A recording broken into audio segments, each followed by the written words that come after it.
Jones.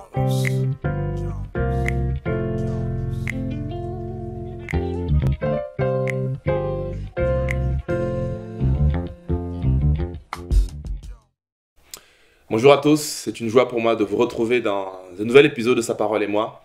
On vient de finir toute une série sur Dieu dans mon travail. J'espère que vous avez été bénis par cette série, que vous avez pris le temps d'y réfléchir, mais surtout de les mettre en pratique.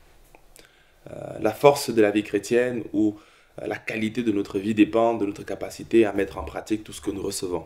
Il faut que la graine de terre, il faut que la graine tombe dans la terre que je suis et porte du fruit. Donc il faudrait que je l'intègre pleinement en moi et que je le mette en pratique. En le faisant, il y a réellement des résultats qui sont visibles quelques temps après. Je démarre avec vous aujourd'hui une nouvelle série. Je l'ai intitulée Les principes du royaume de Dieu. Jésus, dans les évangiles, va énoncer un certain nombre de paraboles pour expérimenter ou bien pour illustrer les principes du royaume de Dieu. Et ces principes nous révèlent en quelque sorte les mécanismes spirituels qui sont remarquables et qui sont très importants.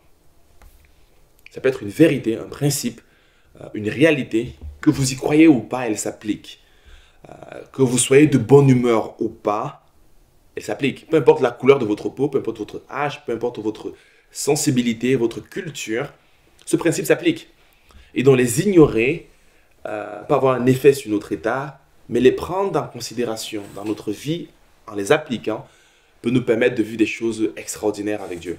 Et donc on va voir ensemble quelques principes qui consistent à la vie au royaume de Dieu, le royaume que Christ a annoncé.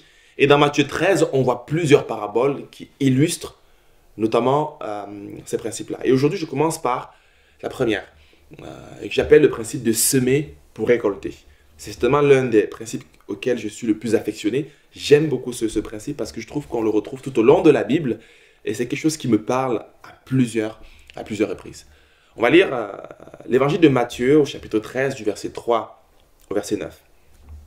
Il est écrit, il leur parla en parabole sur beaucoup de choses.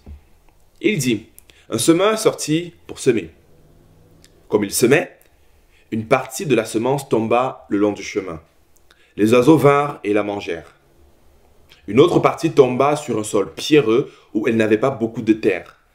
Elle leva aussitôt parce qu'elle ne trouva pas un terrain profond. Mais quand le soleil parut, elle fut brûlée et sécha, faute de racines. Une autre partie tomba parmi les ronces. Les ronces se poussèrent et l'étouffèrent. Une autre partie tomba dans la bonne terre. Elle donna du fruit avec un rapport de 100, de 60 ou de 30 pour 1. Que celui qui a les oreilles pour entendre, entende. Amen. Donc, comme je disais, on commence par ce principe fondamental qui est celui de la semence. On le retrouve dans cette parabole de Jésus qu'on trouve dans Matthieu 13, mais également dans d'autres évangiles, qui montre quelque chose, c'est que pour récolter, il faut semer. Et c'est un principe que vous pouvez choisir soit d'ignorer, de mépriser, mais si on décide de les prendre en considération, on va avoir une vie bénie avec Dieu. Je voudrais attirer votre attention au travers de ces principes sur 5 vérités. 5 vérités importantes. La première, c'est pour récolter, il faut semer. Je dirais même qu'il faut sortir pour semer. Si nous n'avons pas, c'est parce que nous ne semons pas. Si je viens dans un jardin et je me mets à réclamer des tomates, des fraises ou des cerises, vous et moi, vous conviendrez avec moi que si je n'ai pas semé, je serais insensé de ma part d'en attendre recevoir quelque chose. Pour avoir du fruit, il faut semer des graines. Pour avoir une certaine habitude dans ma vie, il faut que je sème cette habitude-là. Si je n'ai pas d'amis ou des relations, c'est peut-être que je n'ai pas semé pour en avoir. Si je ne vois pas de disciples ou de connexions ou de personnes autour de moi dans mes équipes, peut-être que je n'ai pas semé un type de semence en particulier pour en avoir. Si je ne vois pas une certaine culture dans ma famille, dans mon église, dans mon ministère ou même dans ma vie, c'est peut-être que je n'ai pas semé. Pour récolter, il faut semer. Et c'est extrêmement important. Comprendre cela nous amène à réfléchir différemment. Si je veux voir quelque chose dans ma vie dans les 3 prochaines années, il faut que je sème cela maintenant. Deuxième vérité, c'est qu'il y a un ennemi qui est actif et qui veut nuire à notre semence. Il est dit qu'une partie de la semence tomba le long du chemin. Et lorsque Jésus explique cette parabole, il dit que Satan va venir voler et emporter cette semence. Et la Bible est claire, c'est que c'est certes une bonne chose de semer, mais également c'est important de protéger la semence. Et donc il y a un ennemi qui est actif. La Bible dit qu'il rôde et qu'il veille, cherchant qui dévorer. Et donc si on décide juste de semer et de dormir et de rien faire, c'est fort probable que notre semence ne porte pas son fruit parce qu'il y a un ennemi qui vient pour enlever cette semence. Même cette parole que je vous communique à cet instant précis est une semence. Si vous ne faites pas attention, la Bible nous dit que l'ennemi peut venir l'enlever et elle ne porte pas du fruit, pas parce qu'elle n'a pas été semée, mais parce que l'ennemi a volé cela. C'est la raison pour laquelle la Bible nous invite à semer abondamment, parce que dans ce que nous allons semer, il y a une partie qui va être perdue, qu'on le veuille ou non. Et donc semer abondamment nous permet de recevoir également abondamment. Veiller également sur notre semence. Je ne peux pas juste faire quelque chose et j'oublie. Et je crois qu'automatiquement, cela va arriver. Non, on peut voler une semence. Et donc, c'est une réalité de semer, mais c'est également extrêmement important de veiller sur ce que nous avons semé. Sinon, on va travailler en vain pour semer et à la fin, du compte, on n'aura rien. On sera frustré. On sera sans fruit. Il faut semer.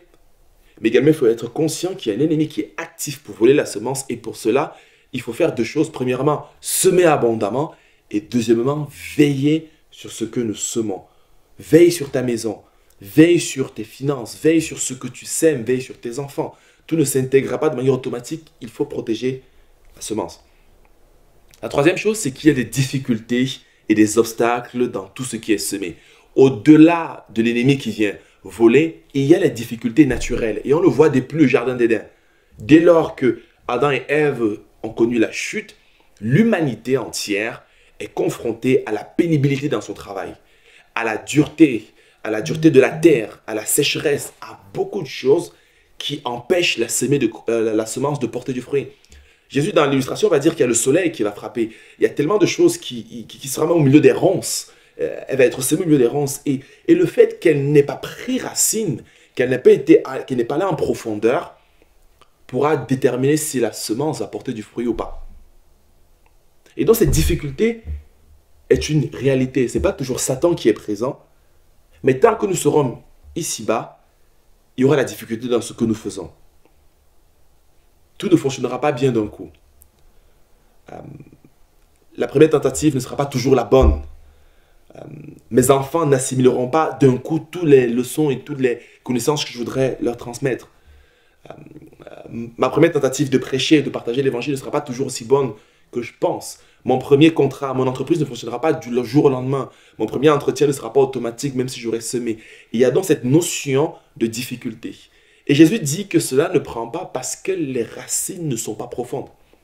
Et donc pour contrer cette dimension de l'obstacle et de la pénibilité, la Bible nous invite dans le royaume de Dieu à être profond, à aller en profondeur, à ne pas être superficiel, à aller creuser en profondeur. Si ma foi est superficielle, elle sera ébranlée lorsque les obstacles viendront. Mais si elle est profonde et elle est enracinée comme une maison bâtie sur le roc, alors elle sera forte devant tous les vents et marées. C'est la troisième réalité, il y a la difficulté. La quatrième, c'est qu'il y a un effet multiplicateur dans le royaume de Dieu. Lorsque une semence marche, une semence peut donner 30, peut donner 60 et peut donner 100. Et il y a un impact exponentiel. Les mathématiques dans le royaume de Dieu, ce n'est pas de l'addition, c'est la multiplication. Et à plusieurs reprises, on voit ce principe s'appliquer dans les miracles, comme la femme qui va aller rechercher des pots et des jarres pour remplir de l'huile. Dieu va multiplier le peu qu'elle avait. Comme la parabole des 5 pains et des 2 poissons, Dieu va multiplier. Comme les disciples qui étaient très peu nombreux, Dieu va multiplier. Pensons à la multiplication lorsque nous semons. Ce que tu sèmes, lorsque ça marche, a un effet multiplicateur. Et donc le meilleur moyen pour vivre cet effet multiplicateur, c'est de semer et de faire en sorte que la semence soit bonne. Et ça, c'est un encouragement à ceux qui étaient sur le point de se décourager lorsque ils veulent semer, c'est de vous dire que lorsque ça marche, il y a la multiplication. Le royaume de Dieu est un royaume de multiplication. Et c'est un principe spirituel. Lorsqu'on sème, il y a de la multiplication. Alors sois un semeur intentionnel, Dieu va se charger de multiplier. Et la dernière vérité que je voulais partager avec vous, c'est il faut accepter de perdre la semence afin de voir le fruit se multiplier. Jésus nous dira que le grain de blé qui est tombé, il va aller en terre, il va mourir, on ne va plus voir la semence, elle va disparaître, mais plus tard, il va porter du fruit. Le grain de blé, avant de se multiplier, comme je l'ai dit, doit mourir. Notre manque de fruits abondants dépend en grande partie à notre incapacité à laisser des choses mourir. Accepte de perdre afin de gagner. Plus nous semons sans avoir peur de voir ce que nous semons partir, plus nous verrons des multiplications exponentielles se réaliser. Appliquons ces principes du royaume des cieux. J'en ai parlé de 5 aujourd'hui. On pourrait lister énormément. Acceptons que pour récolter, il faut semer. Acceptons qu'il y a un ennemi qui est actif et dont il faut veiller et protéger. Considérons les difficultés et donc recherchons en profondeur et réalisons qu'il y a un effet multiplicateur, même si la semence doit mourir avant de porter du fruit. Que Dieu vous bénisse et qu'il vous donne d'être des semeurs, mais également des moissonneurs dans son royaume. À très bientôt pour un nouvel épisode de Sa parole et moi.